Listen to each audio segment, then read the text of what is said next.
Hello and welcome everyone to my channel. और इस video में मैं आपसे बात करने वाला हूं न्यूटन के 3 लॉज ऑफ इमोशन के बारे में।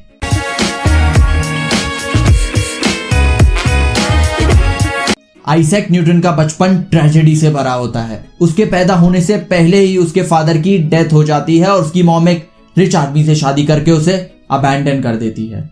आइजैक को अपने एक रिलेटिव के घर से दूसरे रिलेटिव के घर पास ऑन कर दिया जाता है, जहां उसे लव और अफेक्शन की जगह पेन और ह्यूमिलिएशन सहना पड़ता है। स्कूल भी आइजैक के लिए बिल्कुल हेल्पफुल नहीं होता है। उसके पास ना सोशल स्किल्स है ना ही अच्छे दोस्त। उसका इंटरेस्ट होता है सन डायल्स में, ये जानने में कि मून स्फीयर है या सर्कल। जब उसकी उम्र के बच्चे क्रिकेट खेल रहे होते हैं, वो बिजी होता है ये ढूंढने में कि सन की एग्जैक्ट ट्रैजेक्टरी क्या है थ्रू आउट द सीजन्स। पर पेन और सफरिंग ने आइजैक का पीछा कभी नहीं छोड़ा। जब उसका थिंकिंग ब्रेन बिजी था ल्यूनर एक्लिप्स और ग्राफ्स में, उसके फीलिंग ब्रेन ने ये मान लिया था कि मेरे अंदर फंडामेंटली कुछ रॉन्ग है, मेरे अंदर इनहेरेंटली कुछ ब्रोकन है। तभी तो मेरे पेरेंट्स ने मुझे छोड़ दिया, तभी तो मेरे पीयर्स मेरी वैल्यू नहीं करते, मुझे रिडिक्यूल करते हैं। अब तक आपने जो भी न्यूटन के बारे में सुना वो सब सच है, पर अब मैं चाहता हूं आप इमेजिन करो एक पैरेलल यूनिवर्स जहां न्यूटन की लाइफ सेम है। उसके पेरेंट्स ने उसे अबैंडन कर दिया है और उसके पीयर्स उसकी रिस्पेक्ट नहीं करते हैं। पर अब बाहर के एक्सटर्नल नेचुरल वर्ल्ड को कैलकुलेट और ऑब्जर्व करने की बजाय न्यूटन इंटरनल साइकोलॉजिकल वर्ल्ड को ऑब्जर्व और कैलकुलेट करता है, the world of human heart and mind. इस न्यूटन को हम नाम देते हैं इमो न्यूटन।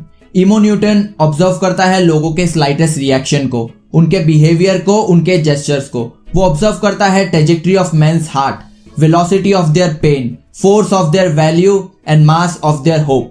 इससे भी ज्यादा इंपॉर्टेंट उसके लिए है इन एलिमेंट्स के बीच के रिलेशनशिप को अंडरस्टैंड करना। So he decided to write Newton's 3 laws of emotion. First law of emotion है for every action there is an equal and opposite emotional reaction. इसको हम एक एग्जांपल के द्वारा समझते हैं। आपको एक आदमी ने पंच कर दिया बिना किसी रीजन के, तो आपका एक रिस्पॉन्स होगा, चाहे वो हो उसको पंच करना, उसको वर्बली अब्यूज करना या फिर उसकी लीगली कंप्लेन करना। आपका एक रिस्पॉन्स होगा क्योंकि आपके साथ उस आदमी ने इनजस्टिस किया है और इनजस्टिस करके एक मोरल गैप क्रिएट हो गया है आपके और उस आदमी के बीच में। तो इस मोरल गैप को फुलफिल करने के लिए आपका फीलिंग ब्रेन एक इक्वल एंड अपोजिट रिएक्शन देगा, चाहे वो अब्यूज, वर्बल या फिर कंप्लेन। उससे आप उसको इक्वलाइज कर दोगे और आप दोनों इक्वल हो जाओगे। और ये सिमिलर है अगर आपके साथ कुछ अच्छा हो। अगर आपके दोस्त ने आपको फरारी गिफ्ट कर दी तो आप उस फीलिंग को इक्वलाइज करोगे, आप उसकी तरफ ग्रेटिट्यूड फील करोगे, ओवरवेल्म फील करोगे, या फिर आप उसको डिनाई कर दोगे क्योंकि आपको पता है कि आप उसे रीपे नहीं कर पाओगे। वैसे ही अगर आपके साथ कुछ लॉस होता है तो आप उसको इक्वलाइज करते हो सैडनेस की फीलिंग के द्वारा, और अगर आपके साथ कुछ एग्रेसिव होता है तो आप उसको इक्वलाइज करते हो एंगर के द्वारा, और अगर आपका पेन कम होता है तो आप उसको इक्वलाइज करते हो हैप्पीनेस के द्वारा, और अगर आप कोई पेन डिजर्व करते हो और वो पेन नहीं होता है तो आप उसको इक्वलाइज करते हो गिल्ट के द्वारा। सेकेंड लॉ ऑफ इमोशन है our self worth is equal to sum of our emotions over time.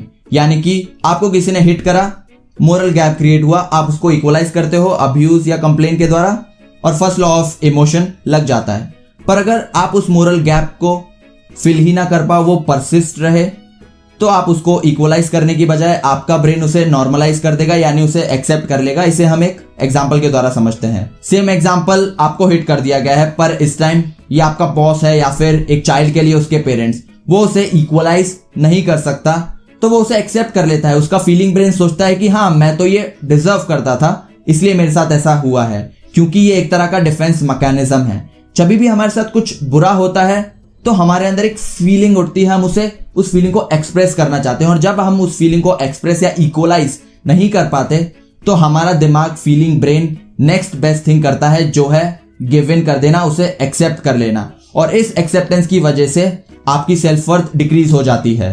और इसका अपोजिट भी ट्रू है। अगर आपको बिना किसी मेहनत के तारीफें मिले, 9th प्लेस के लिए आपको गोल्ड मेडल दे दिया जाए, तो आप अपने आप को दूसरों से सुपीरियर फील करोगे, which leads to inflated self worth. ऐसे लोगों को हम इगोइस्टिक भी कहते हैं। अपने आप को लोगों से बहुत अच्छा फील करना या बहुत बुरा फील करना, दोनों ही एक ही सिक्के के दो पहलू हैं, क्योंकि दोनों ही केसेस में आदमी ये अज्यूम कर रहा है कि मैं लोगों से डिफरेंट हूं, इसलिए मुझे डिफरेंटली ट्रीट करना चाहिए। पर ये एक तरह का नार्सिसिस्टिक बिहेवियर है, क्योंकि जितना ज्यादा आपका बिहेवियर इनसिक्योर होगा उतना ही ज्यादा आप अच्छा और उतना ही ज्यादा आप बुरा भी फील करोगे। जैसे कि एक इनसिक्योर रिलेशनशिप जो आपको कभी कभी बहुत अच्छा फील कराता है और कभी कभी हद से ज्यादा बुरा फील करवाता है। थर्ड लॉ ऑफ इमोशन है your identity will remain your identity until a new experience act against it. Example, the boy leaves the girl.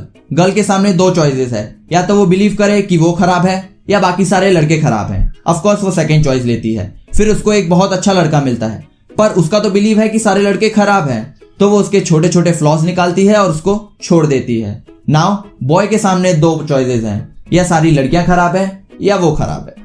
हमारी जिंदगी में जब भी हमारे साथ कुछ बुरा होता है तो हमारी वैल्यूज हमारे सामने आ जाती हैं। अगर आपको कोई हिट करता है तो आप रिएक्ट करोगे अपनी वैल्यू के हिसाब से, या फिर स्माइल करके या उसे हिट करके। तो ये वैल्यूज जो होती हैं ये हमारी सिर्फ फीलिंग्स या फिर मेमोरीज नहीं होती, ये वैल्यूज भी होती हैं हम जो स्टोरी सुनाते हैं अपने आप को, जो स्टोरीज ये सोसाइटी हमें सुनाती है। और ये सोसाइटी और हमारी सराउंडिंग हमें हेल्प करती है ये वैल्यूज को बनाने में या फिर हमारे ऊपर एक वैल्यूज को इन्फोर्स करने में। हमारा सेल्फ परसेप्शन, हमारी अंडरस्टैंडिंग, ये सराउंडिंग, सोसाइटी, सोशल मीडिया, ये सभी मिला के हमारी आइडेंटिटी बनाते हैं। और सबकॉन्शियसली हम इन वैल्यूज और आइडेंटिटीज को अपना पार्ट मान लेते हैं और हमारा ब्रेन फिजिकल बॉडी की तरह ही इनको प्रोटेक्ट करता है और ओवर द टाइम ये और स्ट्रांग होती जाती है। इसलिए जब हमें हमारी वैल्यूज और हैबिट्स, हमारी आइडेंटिटी चेंज करनी होती है तो चेंज करना इतना हार्ड होता है क्योंकि हम लिटरली अपने अगेंस्ट, अपने ब्रेन के अगेंस्ट काम कर रहे होते हैं। तो जब भी आप अपनी बॉडी का कोई पार्ट काटोगे तो डिस्कम्फर्ट और पेन तो होगा ही, पर ग्रोथ के लिए जरूरी है ये। And according to third law of emotion your identity will remain your identity until a new experience act against it. Emo Newton ने दो वेज भी बताए हैं जिससे आप हील और रिप्लेस कर सकते हो अपनी बैड वैल्यूज को अपनी गुड वैल्यूज से। फर्स्ट वे है अपने पास एक्सपीरियंसेस को रिविजिट करना और उनके अराउंड जो स्टोरीज और नरेटिव है उसे रिप्लेस करना न्यू स्टोरीज से। आपको किसी ने हिट करा तो क्यों किया? आप गलत हो या वो गलत था, उसको एंगर इश्यूज थे, उसका दिन खराब था। जितना ज्यादा आप करोगे आप जानोगे कि कितने आपके बिलीव्स फॉल्स बेस्ड हैं, just like in the example of boy and girl. और जब आप अपने पास एक्सपीरियंसेस को इवैल्यूएट करते हो उनको इग्नोर करने की बजाय, तब आप अपने सेल्फ कॉन्फिडेंस को, अपनी सेल्फ वर्थ को बढ़ाओगे। सेकेंड वे है अपने फ्यूचर नैरेटिव को लिखना। पास एक्सपीरियंसेस को रिविजिट करना बहुत पेनफुल हो सकता है, पर अपने फ्यूचर के बारे में लिखना ये एक फन एक्सरसाइज है। आप इमेजिन करो कि आप अगर उन वैल्यूज के हिसाब से जीते हो जो वैल्यूज आपके लिए सबसे ज्यादा इंपॉर्टेंट है, तो आप फ्यूचर में किस तरह फील करोगे। मेडिटेट करना, हेल्दी खाना, रेगुलर एक्सरसाइज करना, आपकी बॉडी कितनी लीन और फिट होगी, आपके फेस पे कितना अच्छा ग्लो होगा। अगर आप इसके बारे में इमेजिन करते हो तो आपकी इमीडिएटली सारी प्रॉब्लम सॉल्व नहीं होगी, पर इसके ऊपर मेडिटेट और इसके बारे में सोचने से वो रियलिटी में मैनिफेस्ट होता है। क्योंकि अगर आपको एक बड़ा ट्री चाहिए तो उसके लिए आपको सीड तो प्लांट करना पड़ेगा। And with these Newton's laws of emotion you can completely alter the physics of your life. And with that said, if you find my content useful then like, share and subscribe. And in the end, thank you so much for watching. ज्वाला है मेरा flow, ज्वाला है मेरा flow, ज्वाला है तेरा slow, मैं दिखूं हमेशा हाय, मैं रहूं। अरे क्या कर रहे हो इधर? गाना एंजॉय करो। ज्वाला है तेरा स्लो, मैं दिखूं हमेशा हाय, मैं रहूंगा नहीं लो। तू बोले मुझे मेरा भाई, पर मैं नहीं हूँ तेरा ब्रो। तभी तो बिना फ्लेक्स करे मैं करूँ यूनिक ग्लो। दिखा मुझे मेरे जैसा कोई नहीं एक, तभी तो मैं करता नहीं बातें कभी फेक। सब रियल वंस मैंने कोई पालन नहीं स्नेक, थोड़े टाइम में करूँ ये पूरा सीन।